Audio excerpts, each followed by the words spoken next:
Okay, so before I go on, let me just remind you that this is my first attempt. I know that I'm just learning how to use the webcam and I am moving around a lot, which is not good, but let's focus on the word. Really quickly, I mentioned two other things about David. One was that some scholars, some theologians think that possibly he was an illegitimate child. That stems from the verse in Psalm 51:5. And I also mentioned that God stated that David was a man after his own heart. And that stems from Acts chapter 13, verse 22. And the verse actually reads, after removing Saul, he made David their king. God testified concerning him, I have found David, son of Jesse, a man after my own heart. He will do everything I want him to do. That is incredible. Just imagine if God was saying that about you.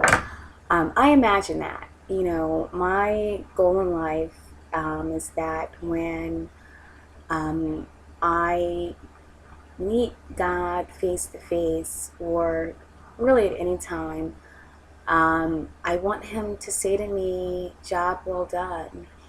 And, God had confidence in David that he would do what he wanted him to do. He was after his own heart. So I not only can relate to David, but he's definitely,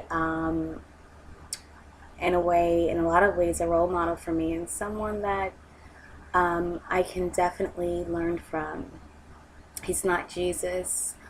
He's not, to be worshipped, but he is a person that was written about so that we can learn from his life. And that's the purpose of it.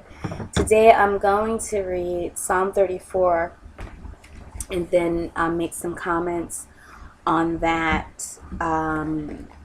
Okay, I use the New International Version usually, just because this is the version that my church uses.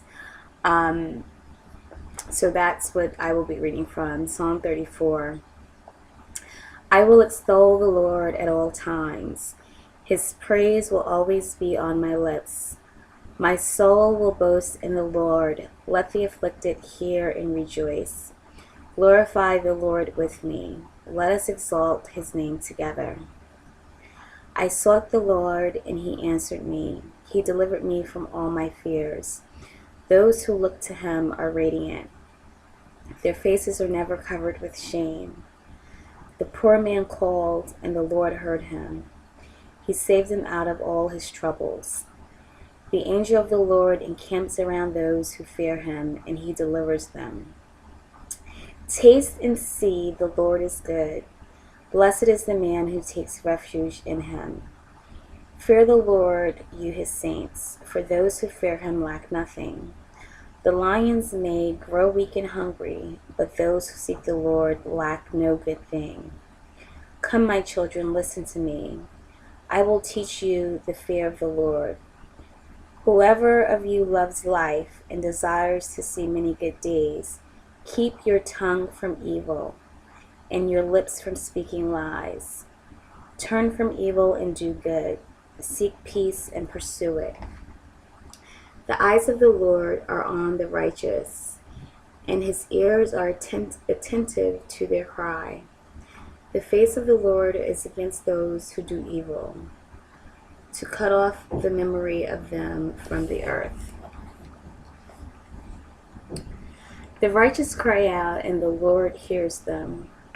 He delivers them from all their troubles. The Lord is close to the brokenhearted and saves those who are crushed in spirit. A righteous man may have many troubles, but the Lord delivers him from them all. He protects all his bones. Not one of them will be broken. Evil will slay the wicked. The foes of the righteous will be condemned. The Lord redeems his servants.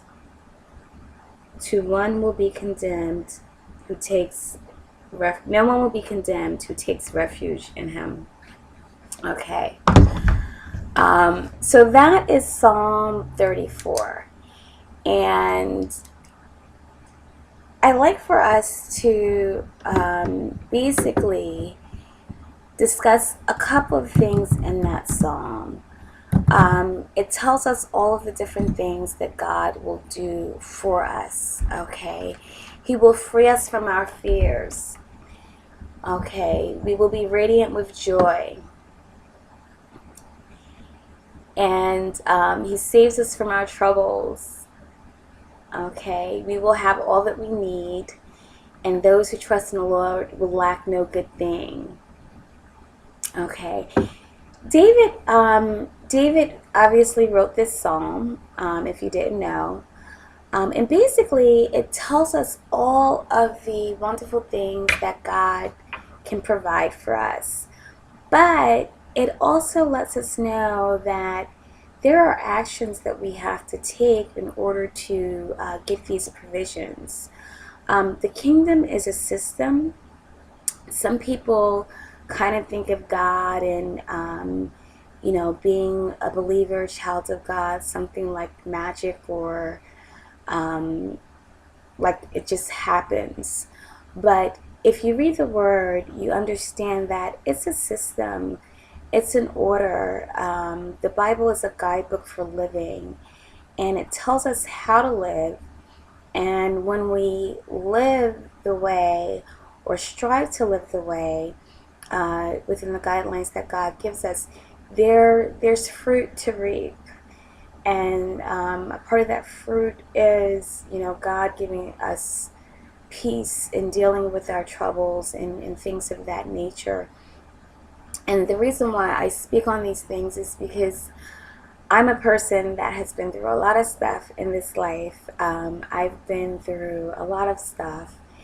That's part of the reason why I use the name the Warrior Princess, because I'm constantly fighting battles, and I realize that not that I was made for it, but I've learned from everything, and I've gotten so much stronger that really the battles have sort of been a type of training to get me to this point in life. And even though there are still things that I deal with, still battles that I'm fighting, because I've overcome everything in the past, it's just another battle. It's like, at this point in life, it's like, okay, I have to fight, I have to get through this. Let me take my sword, my word, and, sometimes it's tiring, but it's something at this point in life that I'm confident. I know for a fact that God's going to bring me through everything that I'm faced with. And that's how it works. But the other side of getting that type of response from God, in Psalms 34, it says, verse 6, it says, "In my desperation I prayed, and the Lord listened. He saved me from all my troubles. For the angel of the Lord is a guard. He surrounds and defends all who fear him." So, the Lord listens, and he saves us from our troubles when we call out to him. But later on in this chapter, David mentions that he asks a question. He asks, who does anyone want to live a life that is long and prosperous? Many of us, most of us want that. And then he tells us the different things, some of the things we need to do in order to have that long and prosperous life.